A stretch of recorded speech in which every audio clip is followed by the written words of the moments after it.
네, 오대영 라이브의 간판 코너 단도직입을 시작하겠습니다. 김병욱, 민현주 전 의원 함께하겠습니다. 어서 오세요. 네, 안녕하세요. 예. 자, 이수진 앵커가 새 정부 첫 여당 원내대표 선출 소식을 브리핑하겠습니다. 민주당이 오늘 원내대표를 선출했습니다. 저는 국회에서 국정원 개혁 TF를 이끌면서 수십 년간 답보 상태였던 국정원 개혁을 성공시킨 경험이 있습니다. 거대한 담론들만 개혁은 아닐 것입니다. 당장 할 수 있는 일에 집중하겠습니다. 국정원 출신인 김병기 의원은 자신의 이력을 강조했습니다. 이재명의 블랙 요원이자 민주당의 최종 병기라면서 대통령의 마킹 전문을 자처했습니다. 국민의 뜻에 따라 국민은 무엇을 요구하는 것인지, 지금 이 시점에 어떻게 해야 경제가 회복되는 것인지라고 할 때 이번은 전국민 민생회복지원금이다 라고 말씀드리면서 정부가 그렇게 정책을 발표할 수 있게 해내는 것이 바로 여당의 원내대표라고 생각합니다. 서영교 의원은 영상에서 이재명 대통령이 당대표이던 시절 최고위원을 했던 경험을 강조했는데요. 앞으로도 이재명 정부와 발맞춰 가겠다고 말했습니다. 오늘 선거는 권리당원 20%, 의원 투표 80%를 합하는 방식으로 진행이 됐는데요. 과반 득표로 김병기 의원이 원내대표로 당선이 됐습니다. 어떤 점이 당원과 동료 의원들의 마음을 사로잡았을까요? 네, 삼선의 김병기 의원이 새 정부 출범 뒤에 첫 원내대표가 됐습니다. 이번에 권리당원 투표가 20% 반영이 됐어요. 당원들도 의사를 밝혔고 당원들이 선택했다고 봐도 무방하겠죠? 네, 이번 원내대표 선거에 처음으로 권리당원의 의사를 반영하는 시스템으로 투표를 했는데요. 투표 결과가 비공개니까 알 수는 없습니다. 알 수는 없는데 권리당원이 전체 투표의 20% 비중을 차지한다 그러면 약 170명의 의원의 20%니까 한 34명 정도의 국회의원의 몫을 권리당원에게 준 거죠. 꽤 많이 줬다고 볼 수 있겠죠. 그러면은 결과가 김병기 의원이 원내대표가 됐다고 하면은 권리당원들의 표심도 김병기 의원 쪽으로 가지 않았을까라고 추측은 가능한데 그것이 어떻게 됐을지는 모르겠고요. 이게 사실 최초의 아마 우리나라 정당사의 최초의 일일 겁니다. 그래서 당원 주권주의, 당원 민주주의, 저희가 이제 국민 주권주의를 외치고 있지 않습니까? 그리고 국민 주권 정부고 이재명 정부가 그 전에 저희 당에서 당원들이 당원들의 숫자가 급증하면서 당원들의 목소리가 커져가고 있고 또 당원들의 목소리를 반영을 하는 것이 우리가 원내 정당과 의회 민주주의를 지향하지만 직접 민주주의적 요소인 당원들의 목소리도 원내에 반영하는 것이 필요하다. 이런 판단에서 이런 결론을 내린 거거든요. 아마 이 결과에 대해서 당원들도 어느 누가 원내대표가 되는 걸 떠나서 원내대표 선거에 내가 한 표 행사했다라는 뿌듯함과 자부심은 크리라고 보고요. 아마 이번에 우리 민주당에서 원내대표 선거에 당원들이 참여하게 된 이 케이스를 다른 당에서도 상당히 예의주시하면서 봐야 되는데 실제 그렇게 볼지는 저는 모르겠습니다. 하여튼 이번에 역사상 최다 득표로 당선된 대통령과 호흡을 맞출 최초의 원내대표 선거이기 때문에 사실 상당히 의미가 있고요. 여당의 경우는 사실은 당대표보다 원내대표의 비중이 더 상대적으로 중요할 수 있습니다. 왜냐하면은 대통령이 많은 의사결정을 할 수밖에 없지 않습니까? 대통령 중심제 국가에서. 그럼 원내 전략을 어떻게 쓰냐에 따라서 결과물이 나오거든요. 야당의 경우에는 당대표의 스피커가 커질 수가 있는데 여당이기 때문에 원내에서 실질적으로 법안과 예산을 통해서 어떤 성과를 낼 수 있느냐라고 봤을 때 원내대표의 역할이 상대적으로 클 수밖에 없는데 그 측면에서 우리 김병기 원내대표의 어깨가 상당히 무겁지 않을까. 또 일을 잘하지 않을까. 또 그런 기대를 하고 있습니다. 집권 여당의 원내대표는 정말 중요한 것 같아요. 네, 왜냐하면 정부와 대통령실뿐 아니라 정부와 함께 정책을 해야 되고요. 입법으로 뒷받침을 해야 되고 예산 협의를 해야 되고 그리고 특히 입법 과정에서는 야당을 잘 설득할 수 있어야 되기 때문에 특히 첫 번째 원내대표는 사실은 대통령의 최측근 네. 내지는 주류의 대표 주자가 되는 게 보통은 가능하죠. 근데 저는 김병기 의원하고 같은 때 국회에 있지는 않아서 김병기 의원에 대해서 개인적으로는 잘 몰랐는데 이제 객관적인 프로필만 봐서 이번에 이제 알게 됐는데요. 뭐 사무부총장도 했었고 지난 총선 때 뭐 공천 관련된 굉장히 일들을 많이 했다고 알려지고 있더라고요. 근데 서영교 하실 의원도 최고위원도 했고 그리고 당원들에게 워낙 인기도 많은 거로 알려져 있고 언론에도 많이 알려지고 인지도가 높은 후보였기 때문에 저는 그때 누가 될까 좀 저도 잘 이렇게 판단이 안 됐는데 민주당 내부 인사들 이야기를 들어보면 김병기 의원이 조금 그러니까 우세했다. 왜냐하면 지난 총선 때도 역할을 좀 했었고 그리고 여러 가지 면에서 무난한 인사다라고 이제 평가를 하더라고요. 네. 근데 사실은 원내대표 경선이 특히 대선 이후에 첫 번째 여당의 원내대표 경선은 대체적으로 한 분으로 이렇게 쭉 흘러가는 모양새인데 이번 민주당은 좀 경쟁이 좀 치열했던 것 같아요. 같은 어쨌든 민주당 내에서 뭐 반명이 있겠습니까 지금? 어쨌든 친명계에서 두 대표 주자가 나와서 서로 이제 명심 대결을 벌인 것 같은데요.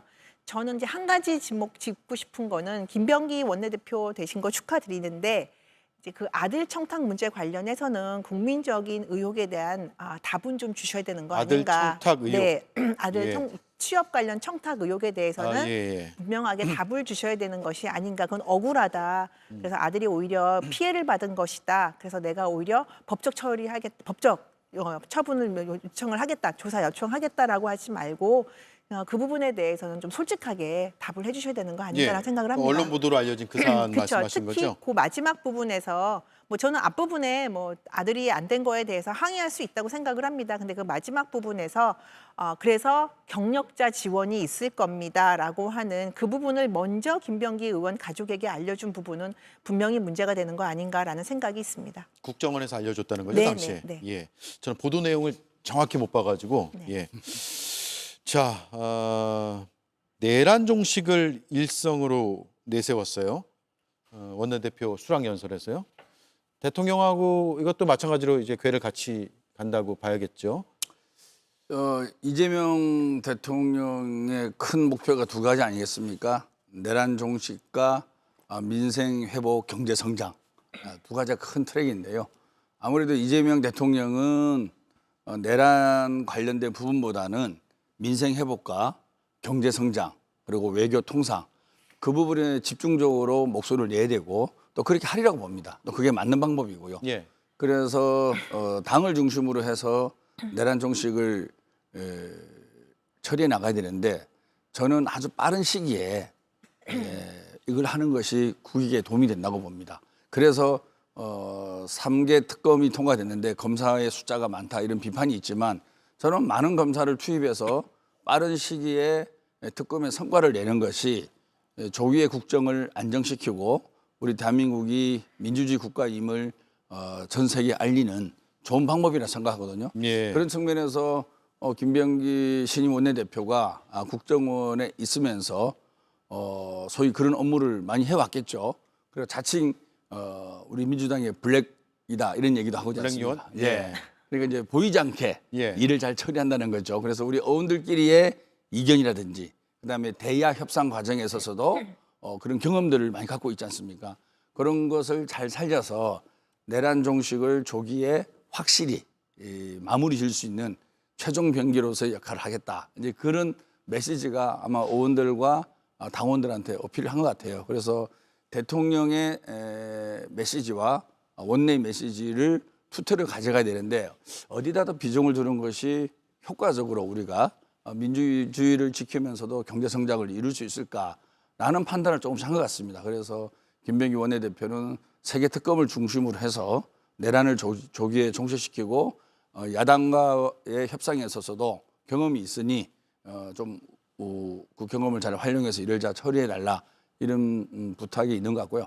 또 약간 그런 것도 있는 것 같습니다. 김병기 의원은 3선이고 예. 서영교 의원은 4선이에요. 예. 근데 4선이 원내대표 한 적이 제 기억으로는 없습니다.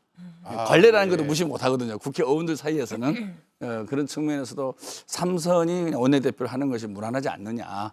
서로 간의 이제 이 관계 설정에 있어서도 뭐 이런 것도 약간 작용한 것 같고 그래서 그런 내란 종식과 민주주의 수호 면에서는 좀 더 일을 잘할 수 있지 않을까라는 평가를 받는 것 같습니다. 예.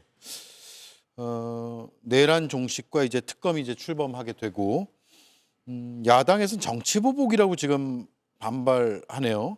정치 보복으로 볼 수 있을까요? 아니요, 저는 내란 종식을 주장하는 민주당이 주장하는 건 정치 보복이라고 생각하지는 않아요. 그러니까 국민의힘 뭐 지도부 특히 이제 원내대표 선거를 앞두고 민주당의 강성으로 대응을 해야 된다라는 측면과 그리고 지금 윤석열 정부 때의 친윤으로 불리웠던 일부 정치인들이 이제 그거에 대한 불편함을 가지고 있는 것 같은데요. 저는 이 문제가 내란 종식을 캐치플레이즈로 내건 거에 대해서는 뭐 그거는 정치 보복이다라고 생각하지는 않지만. 원내대표에 대해서 특히 집권 여당의 원내대표에 대해서 국민들이나 정치인들이 기대하는 바가 있는데요. 그건 보통 정책적인 측면에서 어떻게 뒷받침을 할 것인지 지금 그리고 우리나라 상황에서 경제 문제, 이런 민생 문제가 되게 시급하니까 그런 정책, 입법, 지원, 그러니까 재정 지원의 그런 측면에서 결정권을 가지고 있는 상당히 영향력을 발휘할 수 있는 여당의 원내대표라면 사실은 정책적 구호를 들고 나오는 게 맞는 게 아닌가라는 생각은 있습니다. 그래서 경제 활성화, 뭐 민생 회복 이렇게 했다면 모르겠는데 원내대표 선거에서 그냥 갑자기 이제 뭐 내란 종식, 특검 이야기를 하니까 국민의힘에서는 좀 반발한 것 같은데요. 네. 사실은 큰 틀에서 지금 앞으로 남은 기간 동안에 이 문제 빨리 정리하는 게 국민의힘에게도 도움이 되는 거니까요. 저는 뭐 그렇게 생각하지는 않습니다. 예.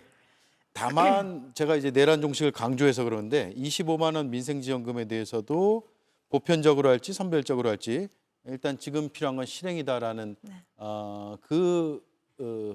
이야기도 함께 했다는 점을 제가 짚어드릴게요. 네. 왜냐하면 제가 너무 내란 종식 얘기하니까 그쪽에 맞춰서 두 분께서 이제 대담을 하게 되신 것 같습니다. 법사위원장 분배 문제 이게 여야 간의 쟁점이 돼버렸는데 김병기 신임 원내대표는 협상 대상이 아니라고 말하고 있어요. 협상 대상입니까 아닙니까? 저희가 이제 여야 간의 상임위 배분을 국회의원 임기가 4년이잖아요. 예. 그래서 2년 동안은 어떻게 하고 2년 동안은 어떻게 하고 이미 합의가 돼 있는 상황입니다. 합의가 돼 있는 상황이기 때문에 당연히 뭐 정청래 법사위원장이 그만둔다 치더라도 뭐 그 법사위원장은 우리 민주당이 하는 게 맞죠. 2년씩 하는 예, 거고요. 예, 그렇게 이제 합의가 돼 있는 상황이지 않습니까? 그리고 아까 이제 원내대표 선거 얘기했는데요. 원래 첫 해 원내대표 선거가 더 역할이 많습니다. 왜냐하면은 당 내에서 상임위원장과 상임위원을 배분하는 권한을 갖고 있죠. 네. 그러니까 권한이라고 할 수도 있지만 때로는 그게 고통일 수 있습니다. 왜냐하면 같은 상임위에 많이 몰리잖아요. 또 서로 상임위원장 하려고 하니까. 예. 그렇지만 어찌됐든 홀수 해에 첫 해, 그다음에 세 번째 해에 원내대표들이 그런 권한을 갖고 있는데 두 번째, 네 번째 하는 원내대표는 상임위 배분에 대한 권한은 없죠. 그렇지만 이번에는 처음으로 이재명 대통령 당선 후 처음으로 맞는 원내대표인가 그 의미가 있고요. 법사위원장이나 다른 상임위 문제를 지금 국민의힘이 얘기하는 식으로 협상을 하기 시작하면 1년 전에 협상했던 게 틀을 전체가 다 무너집니다. 예. 그거는 뭐 절대 불가능한 얘기죠. 예. 불가능하고 의원들의 동의를 얻어내기도 힘들고 그거는 뭐 불가능한 얘기고 기존에 1년간 했던 상임위원장, 상임위원 숫자와 거의 동일하게 갈 수밖에 없는 게 국회의 올해 룰이었고 그것을 다시 거론하는 것은 그냥 해보는 소리죠. 예. 불가능한 이게 얘기죠. 여야가 뒤바뀌었다고 해서 달라지고 이런 건 아닌가요? 어떻습니까? 그러니까 협의에 따라서 할 수는 있는데요. 예. 그러니까 지금 말씀하신 대로 원래 야당이 법사위원장을 하는 거는 맞죠. 왜냐하면 한번 그 통제를 하고 뭘까 견제를 한다는 의미에서 법사위원장은 통상적으로 야당이 했었던 거는 맞는데 말씀하신 대로 이번 국회에서는 작년에 시작하면서 2년씩 딱 배분을 했어요. 네. 물론 1년에 한 번씩 바뀌는 경우도 있긴 합니다. 당 내부 또는 당끼리의 협의를 통해서. 근데 솔직히 지금 민주당에서 그 협의해 주겠습니까? 예. 절대 다수를 하자고는 민주당에서 게다가 집권까지 했는데 첫 해에 또 성과를 내려고 하겠는데 그래서 국민의힘이 이걸 주장은 할 수 있는데 큰 틀에서 2년 합의한 건 지키고 중요한 건 내년에 끝나고 난 다음에 민주당이 약속을 반드시 지켜라. 저는 그 얘기는 강조하고 싶습니다. 예. 자, 이제 김병기 신임 원내대표와 맞상대할 국민의힘 원내대표도 월요일 날 선출이 됩니다.